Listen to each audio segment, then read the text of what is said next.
Mountains green, sparkling streams, every morning you greet me. Pine trees tall, waterfalls, blue skies canopied o'er me. May I know as I live and grow, God forsakes me never. May His love from above bless Blue Haven forever. Shades of night, campfires bright, soft winds gentle caressing. Prayers are heard, hearts are stirred. Thank you, Lord, for this blessing. May I know as I live and grow, God forsakes me never. May His love from above bless Blue Haven forever. May His love from above bless Blue Haven forever. The history of Blue Haven is really His story, and that history is really God's story. And Blue Haven is the history of God and His story, and my small part in it, you know. The initial down payment of $25,000 was the biggest bridge that we had to cross over. And so after we signed our agreement, you know, to purchase the property, we put up a $3,000 down payment, and we met right down here in the trading post where we had our board meeting this morning, and signed that agreement. The date to purchase, and we go down to the bank in Las Vegas, and you know, there was 10 guys signing their signatures, and about 3 or 4 of us in that room had no business signing anything, because our worth together would not have been the greatest amount in the world. But I felt sure that if the buying were to occur, that they'd all stay in place and we'd all work it out together, and that's what we did. And I think the fundraising was the biggest challenge. I was given the opportunity to be our principal fundraiser, and anyway, that was a challenge because I'd never done that before. My dad gave me a credit card and a Ford pickup and a bedroll, and I sallied forth, and one of my first appearances, I had put together kind of called it a dog and pony slideshow, and I went up to Perryton, and Brother Arthur Golden was the preacher there, and he was very supportive and had prepared the congregation, and so we had a great response that Wednesday night. And the next morning he took me out to a ranch out to the southeast of Perryton there, about 20 miles. And there was a widow there, and she was a rancher, and she was completely deaf. And I sat down beside her, and I wrote out and showed her some pictures of Blue Haven and what we proposed to do. And she smilingly wrote me a check for $500, and it was like $50,000 then, you know. So I went on my way rejoicing. Went on up to Ulysses, Kansas. A friend of mine that I'd been in Abilene with, named Gordon Naylor, was preaching up there. All I got was one $5 check from one widow lady, and that was my total income. And so I drove that night on down towards near Texline, and I visited with some of the elders there the next day. And but I said, you know, I'm raising enough money to even justify any kind of expense here or staying. So I just rolled my bedroll out and slept underneath the windmill. And I remember waking up the next morning, there was a cottontail rabbit munching grass around me there.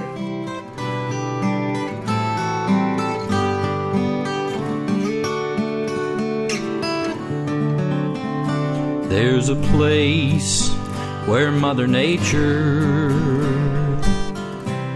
she's got it all together. She knows just when to let wildflowers bloom. So for 10 days we cut brush and up and down the hills and surveyed those 76 cabin sites. Have you ever been down to Blue Haven? I spend a lot of time there in my mind.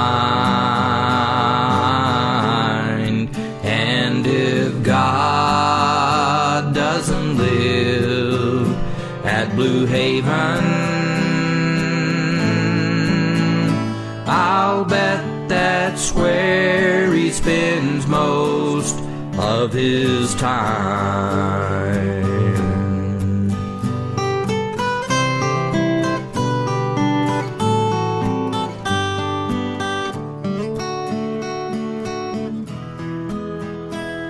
In the clear Blue Haven twilight. You know, June must have paid a great price for that ticket she had, because she was home with Laura Jo and Mark and Dale and Jonathan, and knowing all those kids personally, that was a pretty good assignment right there. Dad's first memory talking to me about their trips to Blue Haven were on the dirt road. And the dirt road means a lot to us because when you left the highway in Las Vegas, the dirt road meant you were an hour from the camp. Their first memory was when we went around Horseshoe Bend, and Dad bottomed out, oil pan sprung a leak, and Mom grabbed one of my cloth diapers and plugged the hole, and we made it on into the camp. So that's my first contribution to Blue Haven. A lot of times it was us at the cabin and Dad down at the camp for all day, for board meetings and all kinds of things. And so she would have to run herd on all four of us at the cabin. One time we decided to have church up there in the canyon, and my brothers and sisters, Laura and Mark at least, took off to walk to the cabin that we were having it, and I thought they said the Willingham cabin was where we were having church. And so I walked all the way down to the Willingham cabin, which for a 5-year-old was pretty long. And I remember just sitting down, I was tired and no one was there, and I just sat down and started crying. I sat there long enough where eventually church finished down here, and someone was coming back to their cabin up in the blue, and they saw me, took me a ride, took up there to the Williams cabin, and when I walked in the door, church was almost close to finishing, and I remember the look. My parents looked at Mark and Laura like, I thought Dale was with you. And they looked at Mom and Dad like, I thought she came with you. I couldn't have been more than 12, I think. And he would fly fish sometimes. He would fly fish, and we were back up the creek. I think it was past Mini Falls. It was High Falls up there, and he was fly fishing and on a high cliff, and he had all his flies in a little plastic container right there at his feet as he was fishing. And I kind of ran up to the edge of the cliff to ask him how he was doing, and I kicked all his flies down over the cliff into the water, and he just looked at me and kind of sighed, didn't say a word. I've never heard him curse in my life. He didn't then, but and of course they were gone. We couldn't get them, but he just had that dad sigh. He's like. One of my early memories of my dad is when we're heading to church on Sunday evening, and it was one of those Sunday evenings when, you know, I didn't have the best attitude. I wanted to stay home. I wanted to watch the Wonderful World of Disney, which was always on exactly at church time. And I would ask him on evenings like that, do we have to go to church, Dad? And I don't know why I asked, because he'd always give the same answer. We don't have to go to church. We get to go to church. And for my dad, that wasn't just a clever, reply to shut up his kid. That's how he approached everything in life. A few months ago, we were up at camp that had those heavy rains, and they washed out the roads, and they were a mess. And he gets us out there to move giant rocks out of the road, right? And so we've got these, 3 or 4. We've got my boys who are, healthy young teenagers, and I'm out there pretty healthy, and there's my 80-something-year-old dad, and we're moving rocks, and we're having a pretty good attitude about it. But at some point, you know, we've done a pretty good job, and we're done, and we're going to head back to the cabin. And so we head on back. You know, we've made some real progress. And then I look around about 15 minutes later, and my he's still out there, 84 years old, whistling away, still at it, you know, going that extra mile. And that's how we always approach things, with a gratitude that he gets, you know, with camp, of course, just the fact that he gets to be part of camp was enough to put a bounce in his step.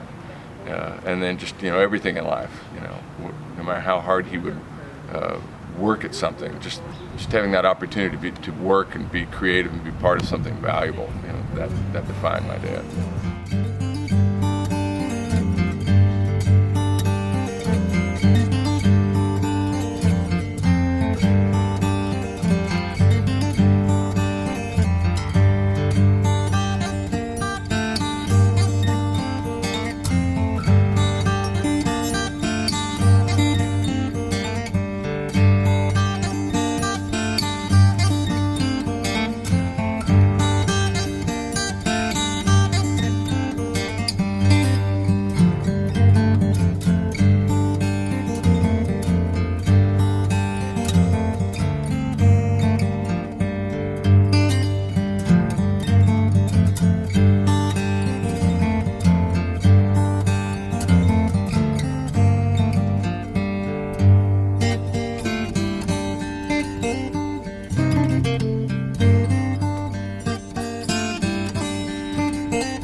He was a man of vision, and I know probably other people are saying the same things, but Acts 2:17 says, "In the last days, God says, I will pour out my spirit on all people. Your sons and daughters will prophesy, your young men will see visions, and your old men will dream dreams." And Scotty was a young man who saw a vision and became an old man who keeps dreaming dreams. As he will make your righteousness shine like the dawn, and the justice of your cause like the noonday sun. Scotty had righteousness because he was in Jesus Christ, and that righteousness with those visions and dreams propelled him to sacrifice everything he had to make this camp, which for generations and generations and generations has affected all of us. I don't know that the sun shines brighter many other places than it does at Camp Blue Haven, and that's because Scotty had a passion and a justice and a righteousness that was straight from Jesus Christ, and because of that, generations and generations now are affected. So thank you, Scotty Witt. I'm proud to be a part of mud biking and Camp Blue Haven with you.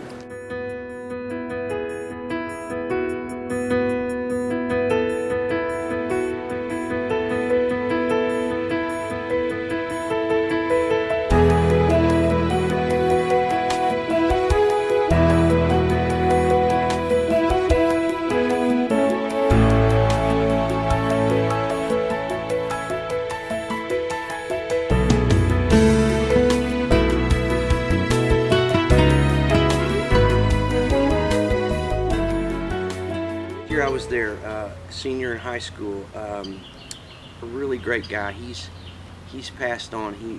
I was in a motorcycle wreck years ago. So Bruce Dean, maybe? Bruce Dean, yeah. He was just a really good, just a really nice guy and a really good influence. And my sisters were friends with him as well. And I think he was one of the best counselor I ever had. Fourth grade year, I made fast friends with a girl named Khaki Camp. We were in the same cabin, and Janet Mounty was our counselor, and her nickname was Happy. and it fit her so well. And we just had the most wonderful 4th grade first time at camp possible. Jackie and I went in the same session every time after that. The fact that I met one of my dearest friends when I was in 5th grade. Her name is Jody Parker Kelly, and we were in the same cabin together. And it wasn't until the 2nd year when we were writing to each other and talking to our moms about our new best friend that it dawned on our moms that they had been roommates in college at ACU and had lost touch. And so Jody and I remained friends all through Camp Blue Haven. We worked summers together at Blue Haven. We went to ACU together. We've been in each other's weddings. Her daughter Laura, who's also a counselor, was just married. And the legacy there of the friendships that we made will go on till eternity for me. And I'm so grateful to Mom and Dad for having a place that they knew would bring friendships into our lives that enrich us. Growing up in Amarillo, this is a city of 150,000 people, and it seemed like everywhere we'd go in Amarillo, he'd be running into somebody he knew, and it was always like, such a positive thing. I'm a little bit more on the introverted side, so I'd always be like, do they really want us to kind of barge in here and start talking with them? But that never occurs to my dad. He always assumes that the people, want to talk and chat and connect. And usually by the end of the conversation, they did, even if maybe they didn't know going in. But by the end, they're feeling better and glad they met him. And I sometimes think that part of his passion for Camp Blue Haven is recreating a close-knit community where everybody knows each other. And I think, in a way, that's a prefiguration of heaven. We talk about camp being a mile and a half toward heaven, where my dad, I think that's been part of his vision, is creating that close-knit Christian community where everybody knows each other and everybody can connect and encourage each other. It's just part of my dad's DNA. I can't think of a better gift that my parents could have left us and the hundreds and hundreds of other families and generations than to be able to come up to Camp Blue Haven, draw closer to the Lord, make friends that will last you a lifetime, and also give you a sense of eternity and what heaven will someday be like as we gather all together and are in a place even more beautiful than Camp Blue Haven. Well, I've never been more thrilled or excited about the direction of Blue Haven. Now, we started off with 5 board members, and we now have 35 board members on 2 different boards. And we finally got Vance Crow and had 17 years. And now we have Mike McCoy, and he's in his 8th year now, I believe. And I know he plans, like he said this morning, they're going to have to carry me out in a box. Right now, I just kind of stand by and watch the beautiful events take place and know that they can get along without me very well and are doing so. Scotty Witt has touched the lives of probably 50,000 kids, plus their parents, plus their guardians, and whether he realizes it or not, and I'm sure he does, but there's not many people around that's touched as many lives as he has.